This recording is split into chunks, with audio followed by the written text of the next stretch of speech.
Hello, denizens of the internet. Welcome to this edition of Deep Thoughts.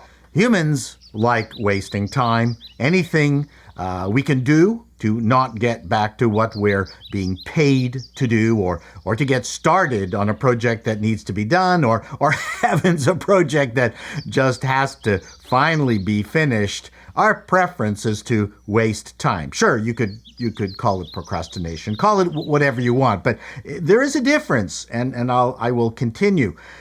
I'm saying this in defense of the social media platforms and this wonderful place called YouTube.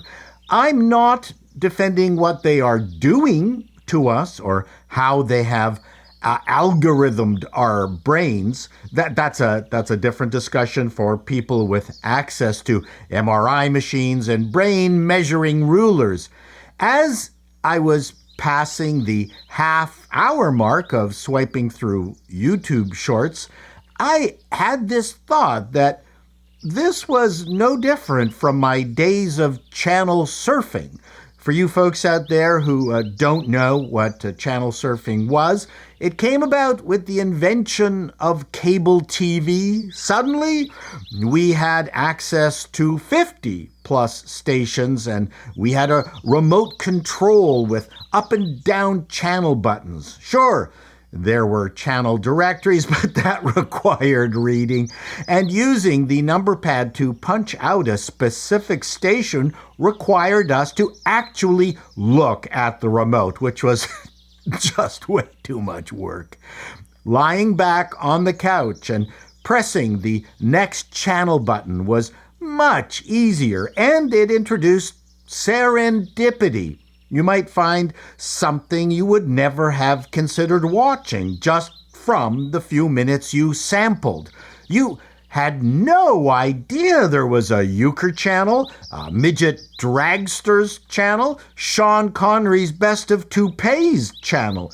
But the downside was that it introduced anxiety that perhaps there was a better show still to be found? There was at least another 20 minutes left to the top of the hour. You could find something you will never see again in your life.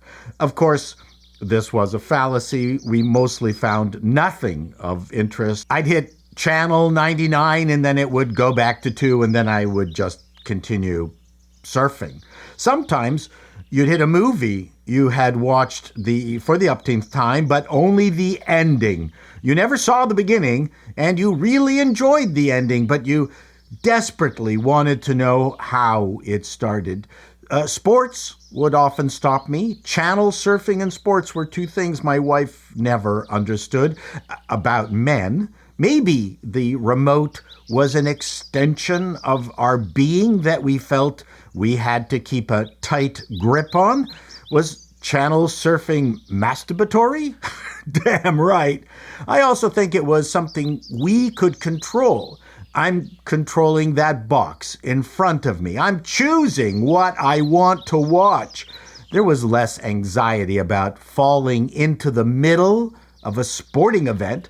Watching just the third period of a hockey game was satisfying enough. Sports was the perfect channel surfing programming, especially because you could also flip between the channels very, very quickly, as opposed to now where you've got every single channel or maybe even a sporting event on different streaming services. They all have their own sporting events, and they're adding more all the time, and you literally have to log out, log back in, pick your account, and then watch whatever it is that you're watching. You can't flip between games on streaming. That they're going to have to fix. Anyway, I could see why my wife hated when I channel surfed. The endless disconnected audio blips also drove her crazy. Women don't like passive engagement. Women want to be all in, which is why social media is like crack cocaine for them. First of all, women got to share the things that are important to them, like health and well-being, which is of little interest to us. Everything from science-based health to voodoo. The homeopathy business would not exist without women.